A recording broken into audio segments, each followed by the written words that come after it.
Yes, it has. Everybody doing well? Yeah, everybody ready? Yeah. Got some more Navy reinforcements with Marcus Thomas and Jacob Busick. I'm assuming you knew them beforehand, right? Yes, yes. So you excited for that connection? All be back together again? Yeah, you know I am. I mean, both Busick and having Marcus back is huge. I mean, those guys just, the Naval Academy guys bring something with them. And one of the unique things when I got here is that there's a lot of characteristics here at UCLA with the student athletes, guys that are high achievers in the classroom, and just how the discipline is poured into the program. The Dre aspect, the D is big, but that's UCLA. So there's a lot of connective deals having guys like that come in and continue to spread that energy and that passion about discipline and striving to do things right. How different is it for you coaching here under Coach Foster as opposed to the previous staff? You know, I tell you, it's more of a benefit in a sense. The previous staff was tremendous. You know, learned a lot there, but I feel like for me, I bring stuff with me as well. So I think that being able to bring some characteristics or some certain things from a knowledge and skill set standpoint to the program is big, and then sort of intertwining it with what Coach Foster is doing now. He's done a tremendous job in regards to the knowledge, the energy, the passion, the respect of the players in regards to those guys, just knowing it's a guy that's played, that's done it. So his word is strong, and his passion for the university is over the top, believe me. I've met more folks and seen more things that are UCLA because of Coach Foster. How beneficial was it for you, the last couple of years, going from working with the entire secondary to now being able to focus on just the safeties? How much does that help the group overall? You know, I think, good Lord works in unique ways. I think when I was coaching the whole secondary, there are things that were beneficial. I mean, even with Coach Whitfield at the time, we worked together for a while, and we were coached by the same guy, Dwayne Akina, so there are certain characteristics that have always been carried in. So when I was coaching the whole secondary, I was still doing it from a group effort. One of the things at times being able to split up a group is not only for the group's play and growth, that's good, myself with the safeties, Coach Whit with the corners, but also just the young people that we have now. Young people are, at least I feel this way, that the attention to detail and the connection that you have when you do have a split group allows you to deal with not only the things that are helping a young man grow as a player, but also helping a young man grow as a person. So that's something that we really take pride in. So to see this opportunity is a great coaching opportunity, X's and O's, but also a great opportunity to provide a group with being even more connected as a group and as coaches relate to players. You started some veteran transfers with Brian and some of the other guys. How they looked, and how do you think that unit's shaping up? You know what? I'm excited. I really am. The thing that makes me real excited is there's a group that loves each other. Those guys stepped in with humility. I mean, Brian, KJ, and Ramon stepped in with humility. So they came in connecting with the guys and really open books, and sort of through what their skill set and how they worked on the table, we refined some things, grew some things.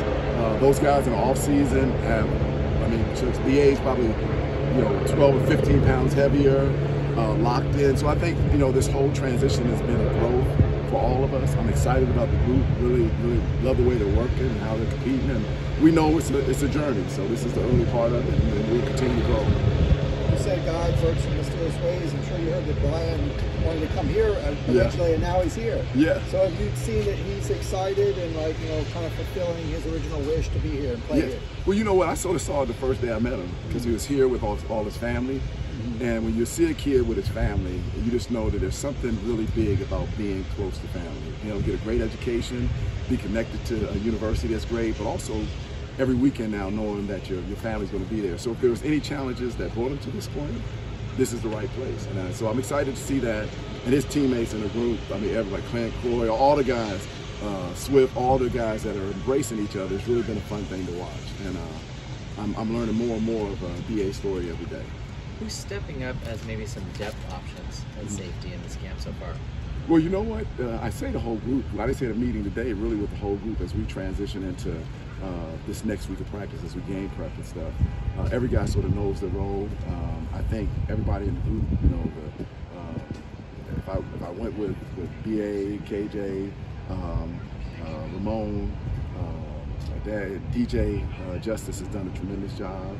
Corey Stewart, Clint Stevens, RJ, Zeke Thomas, and the young guys coming in, you know, Dixon and Brett Berry. So I've just named everybody because everybody is really doing a good job. Now, we still have challenges. Guys have to get better at things, but they come to work every day with the lunch pails, getting after it.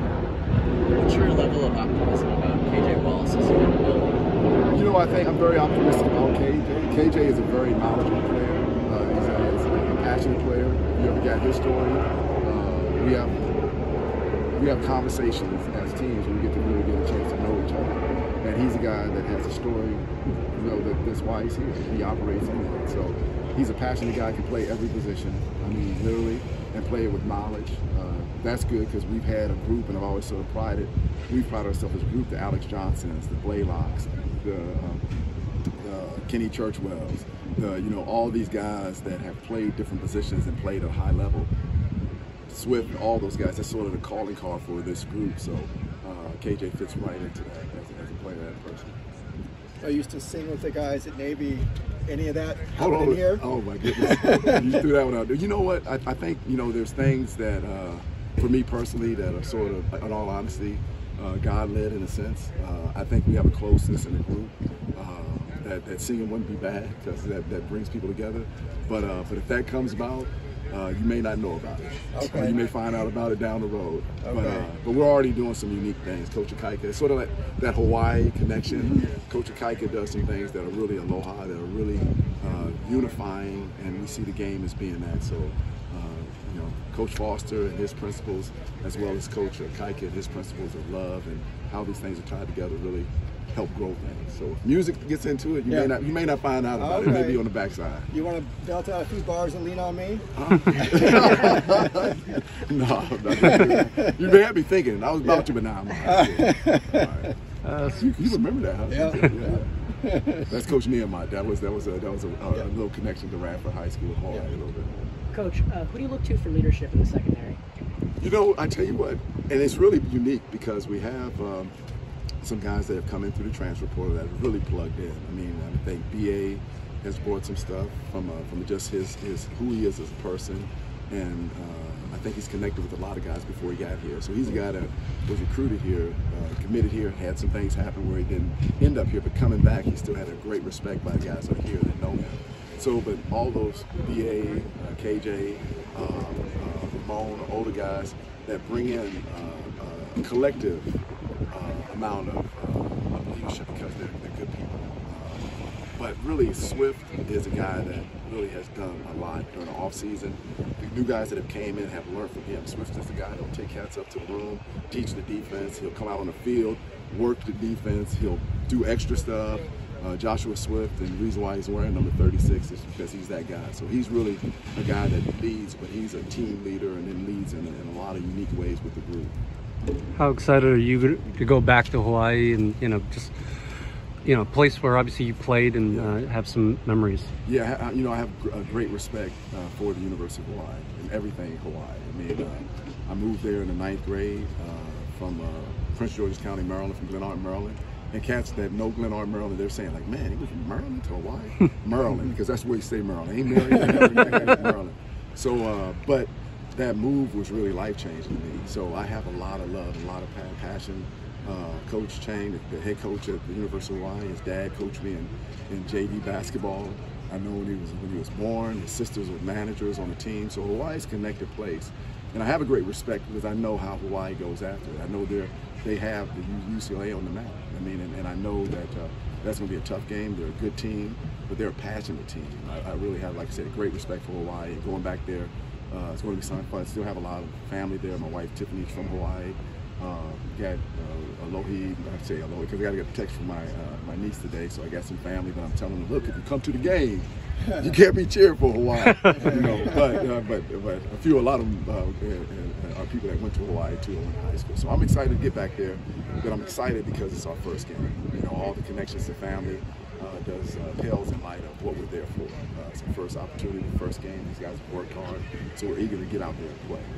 That little stadium was not there when you were there, right? I mean, it's the one you were going to be playing in. No, I was there. It was our It practice. was there. Yeah, It was your practice field. It was our practice field, and practice and did a lot on there. They've done a nice job just making the transition and what they have to do to have a facility there for their guys to play and go out and compete in, and the people of Hawaii are passionate. So it could be the old stadium way back in the day that was downtown, or any stadium. You know, people are going to show up and they're going to support their team. Awesome. Thank you. Thank you. No problem. Appreciate it.